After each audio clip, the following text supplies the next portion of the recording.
fix your approach. The approach gotta be more gorilla on it.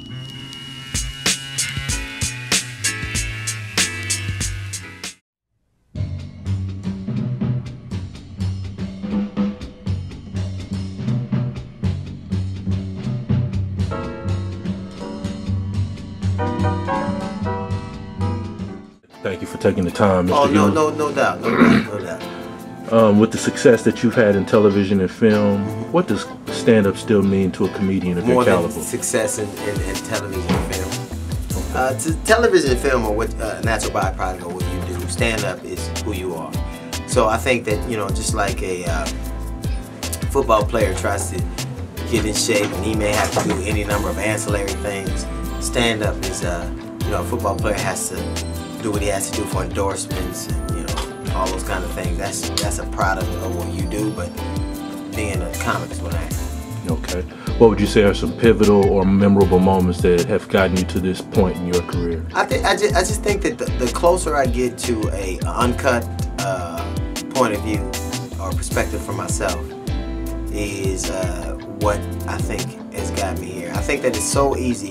The hardest thing I've ever seen for a black man to do is have his own individual perspective, because it's so easy to be swayed by a group or by a particular mindset. And sometimes the way I think like the group, and sometimes I think like me, but most of the times they have to coincide. If I don't feel the way the group feels, then I have no problem standing on my own. But if I do feel the way a group feels, and I have no problem embracing it. I think that your point of view is the most important perspective you can have at stand. What are some challenges you feel you faced thus far? I think you challenge yourself to be not fearful to, because I don't want to say that I challenge myself to be funny. I challenge myself to be clear. I challenge myself to be honest. And I challenge myself to have some level of integrity. But I think that those are going to always be things that you have to do in kind of in any walk of life. It's not. I don't think that's just particularly specific to comedy, but that's my personal challenge, because I think that to evolve, you have to get in touch with all those kinds of things have to be in play for you to kind of round yourself off. Okay.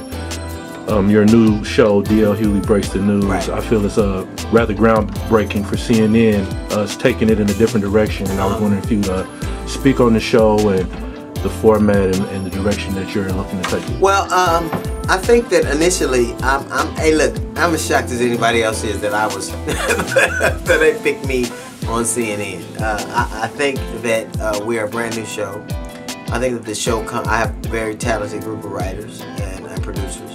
But the show comes from my perspective, and I'm humbled and grateful that out of all the people that could have chosen, CNN came to me to kind of start a comedy brand.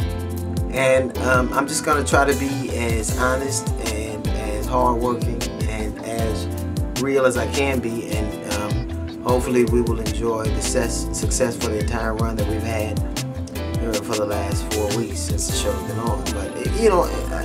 And when people say it's controversial, I don't see that. I don't know that I strive in particular to be controversial. I honestly strive to be honest. What was it like working with Bernie Mac as a friend and colleague in the comedy game? Every day since Bernie's died, and every success I've had since then, you know, or not even just that I've had. It made me particularly sad on the day that Obama became president, because I know how passionate Bernie was about him even before we knew who he was, or I knew who he was. And every day I've had since then, or every time something is successful, you wish you were here.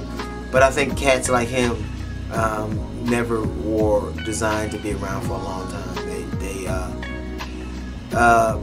It's funny because the cat that he replaced, or not, I shouldn't say replaced, but the cat who he kind of assuaged our pain for was Robin Harris.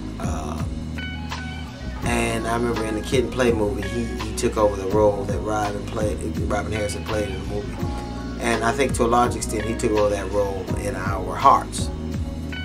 And neither one of those guys got to see fruition of their labors. And I think guys like that are just kind of, they kind of burn so hot that they can't burn for a long time. And that's unfortunate, but that's kind of their function, I think. And I don't think I'm overstating it by saying this. I think that a cat like Bernie Mac would rather burn out than fade away. And I think to a large extent he did it the way he wanted to do it, and that ain't up to me to understand. I certainly miss my friend, but it's past my understanding. Okay.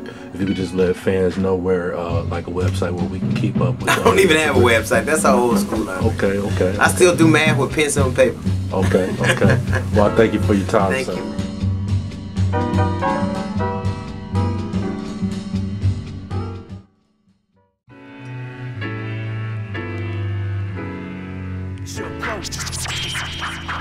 The approach gotta be more gorilla on it.